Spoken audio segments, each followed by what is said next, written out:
So before we move out, we thought we'd do this video of our experience living at home. Hey, don't tell them that! Hey guys, welcome back to our channel. I'm Mel. I'm Sean. And we are the Dyers Fam. And today we're going to be talking about living with parents and living at home versus renting. And we're going to tell you about our experiences, what we found as we went through uni and also as we went into work, and what we really thought, the pros and the cons. And so we're going to give you our experiences. Don't forget to hit that subscribe button and the bell button next to it so you're the first to know when we drop videos. And there's loads of videos on our new home renovation project because we just bought a house.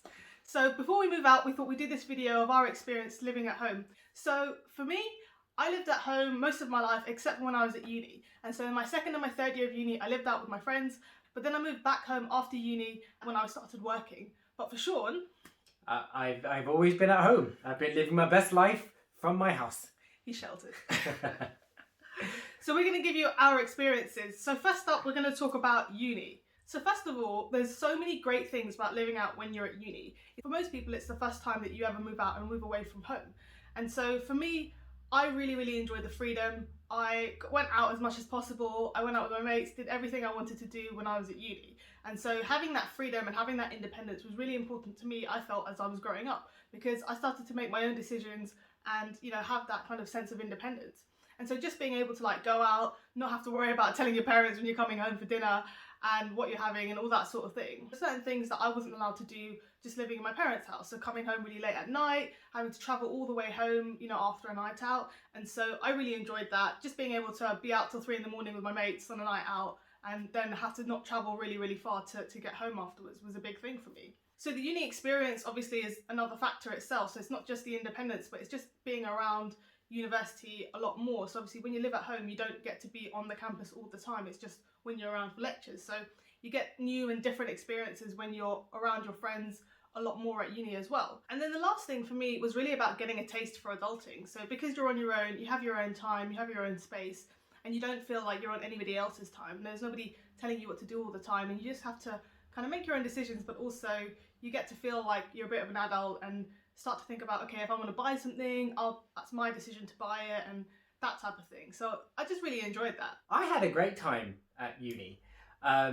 My university was not the conventional one. We didn't have a university campus, so we didn't really have the chance to be able to live on campus and have that uni life. But that didn't necessarily mean that mine wasn't a great experience. I had a great time. I met some of my best friends from uni. I suppose my situation was a little bit different to yours because I did stay out till 3, 4, 5 in the morning, and my parents, they were okay with it. Annoyingly, I did have to check in on them every hour or so, like a good Lunken boy. Hang on, your parents have you on Find My Friends? Oh yeah, but I do that so I don't have to text them all the time. That's what happens when you live at home.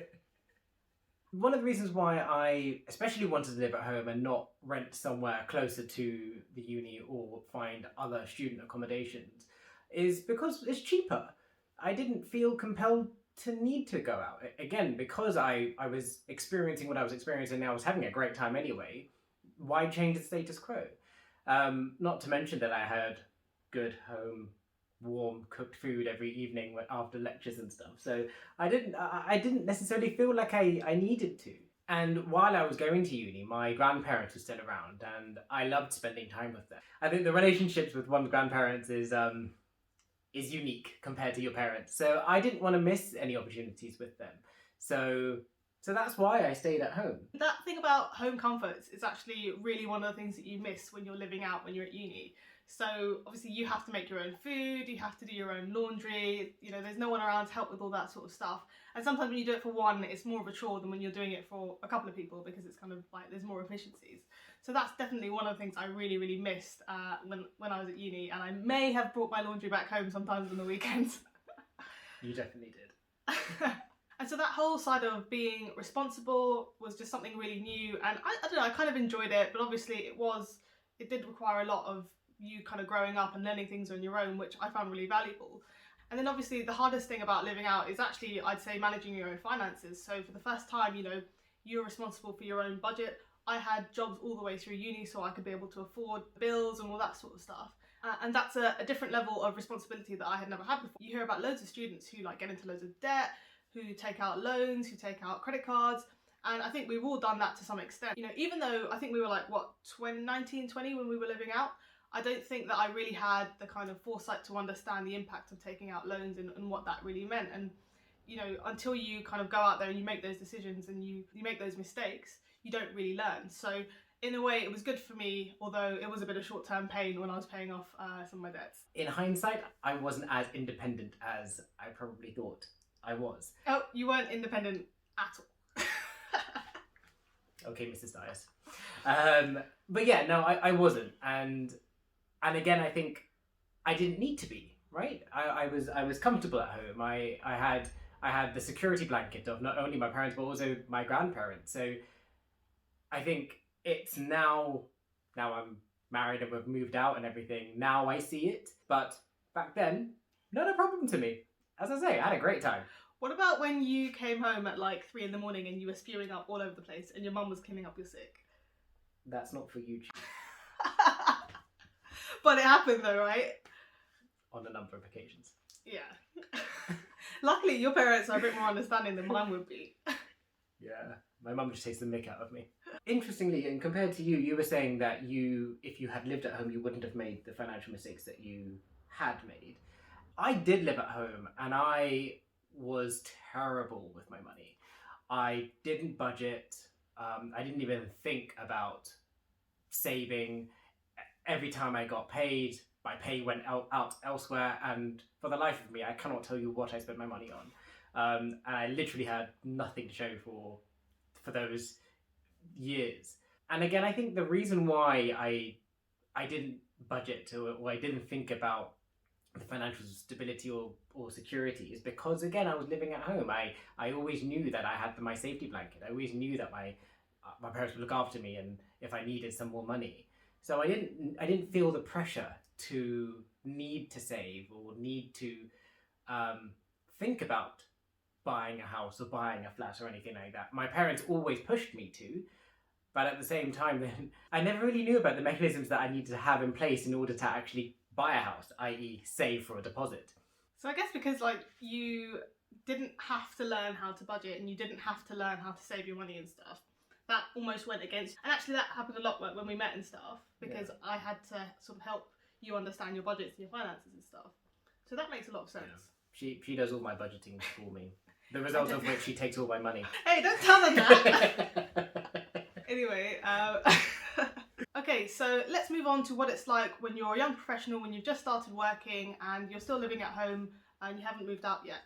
So for me, I think like some of the key benefits is when you start working, it's such a different experience to when you're at school or when you're studying or when you're at uni. So there's so much change that you need to get used to, and actually the least amount of change that there is in your life, like the more helpful it is to your working scenarios. So when I was working, I moved back home so that I could be closer to work, but also just so that I could have a bit more stability in life. And so having the home comforts while I was getting used to what it's like in the corporate world, what it's like working, it made a big difference to my life. So I was able to pull the extra hours, get used to the new settings, and still be able to come home and have, you know, my parents still would have cooked dinner that day, and then I wouldn't have to worry about that type of thing. So it made a really big difference. And especially because when you're young, I think you are not always sure about what you want to do in terms of your career. So you might change jobs quite a lot. You might want to take a risk and have a few months out of work so you can find something better for you. And so you're able to take that risk when you don't have a commitment like rent or like a mortgage. And so having that time at home until you get settled in your career is actually quite helpful, I think. And also, obviously, the financial impact. So some people are lucky enough that their parents don't charge rent, and some people aren't, but you know, they might pay a subsidised rent as well. So you still have some savings there. And so that was a really, really big thing for me, and start to, you know, save for bigger things like having a car or having a house, and also just, you know, have a few luxuries like being able to travel, enjoy your life while you're young. So I think the negatives for me living at home while I was working is, I think, independence again is something that I struggled with. You know, you get your first paycheck, you get your first job, you think, you know, you're a big man now, you can do what you want, but in my case I still had my mum call me back, where are you? And it got to me. not so much that I actually wanted to change anything about it, but it's still got to me, and I think it made me realize, or made me feel like I'm not growing up as I should be at what, a 21-year-old. Yeah, I think in hindsight I probably would have done something different, like saving better in order for me to put that towards a deposit for a flat or a house. And whether I moved into that is a different question. But at least I would have been able to have something before I hit 30, for example. And I think that's like a really interesting thing, actually, because a lot of people think when you stay at home, you save more money. And I think that is the case for a lot of people, but there's been times in like our lives when that hasn't been the case, because you kind of get used to the comforts of living at home and you rely on that, and then you don't have to save and there's no pressure to save. And you may not think that buying a house is achievable, so you don't bother. And that's basically what I did in my early 20s. And so, I went out and got a nice car lease because I had the money, but actually, longer term, it probably wasn't the best thing, for me. The car lease that I got was probably the worst thing I have done in my 20s. But also the best thing. Don't get me wrong, I loved my car. My car was incredible. But after 3 years of paying towards the finance, I spent around, £20,000 in 3 years. And at the very end of it, I gave it back. I had nothing to show for it. And as I say, it was probably the worst thing or the worst decision that I have made. Now, we will do a video on car leases. It was certainly a short-term benefit. And as I say, I've had no realization from any of the money that I've put towards that car. But this is one of those things that you learn, as you get a little bit older. And so I think when you start working, you are constantly waiting for that next paycheck, waiting for that next pay rise, and the more money you earn, the more you feel like you can spend, and that is like the biggest lie in the world. So I would definitely do that. I'd be guilty of splashing out on payday or splashing out when I got a pay rise, and then actually ending up spending more on an average monthly basis as I got pay rises. So actually the net amount that I'd actually saved was like the same every month because I just kept on spending more and more. And that certainly was the position that I was in. The more pay rises I was getting, the more I felt, actually, well, let's go celebrate. I've got the money. So just looking back, I think I would have really liked to have lived out actually before we got married. And obviously, hindsight's a wonderful thing. But I never, throughout my entire time, even now, I still don't think that I would have ever rented. We've always had it drilled into us that renting is a waste of money. Our parents have always said it's a waste of money, you're giving that money to somebody else just so that you can live there when you can live here for free. And, they were right. They were completely 100% right, because at least when you're paying a mortgage, you're paying that towards you owning that house. Whereas if you're renting, you're just giving somebody else that money. And we were obviously really lucky because we lived in London, we decided to work in London, and so we could live at home and we had good home lives, and not everybody is in the same situation. But I think we kind of took that for granted, that we were at home and we did have good home lives to sort of enjoy. So for me, the biggest thing was just not wasting that money paying rent, and knowing that obviously I was going to move out anyway when I was a little bit older, and so just making that short-term sacrifice so that I could, in the longer term, benefit from it. How about you? Yeah, I don't think I would have rented, even after all my points about not knowing how to budget or not necessarily have the independence that I wanted.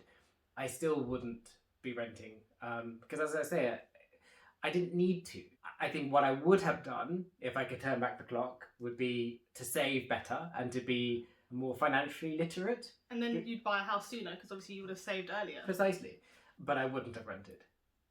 And again, I think it's a testament to our families, or we're in really lucky positions where we do not feel the pressure to need to rent. Not everyone has that. Not everyone has that luxury. But as we did, I think financial literacy is so important. If I'm going to be very truthful with you guys, I was also a bit scared. I didn't necessarily want too much change. I don't really like change. So I didn't really want to, move in with someone I didn't know or move into an area that I didn't really know. So I thought, well, let's wait and see what happens. I knew I'll be moving out anyway once I get married. At the time, I didn't know who I was going to get married to, but I knew I was going to get married at some point. So I just thought, well, let's wait and see. So that was really interesting, and this video sparks a new playlist for us because we're just about to start talking about marriage and relationships, and it's a subject really, really close to our heart. and we've got so much that we want to talk about with it. But we hope you guys found this video interesting. Give us your thoughts about renting versus living from home in the comments section below. And we're actually going to do another video about what it's like being married and still living with parents. And so, as you know, we're just on the cusp of about to move out, but there's lots and lots of lessons that we've learned from living with my parents and Sean coming and moving in with us. And so we're hoping to share a good video with you guys about that. So guys, we'll see you next time. Bye. Bye.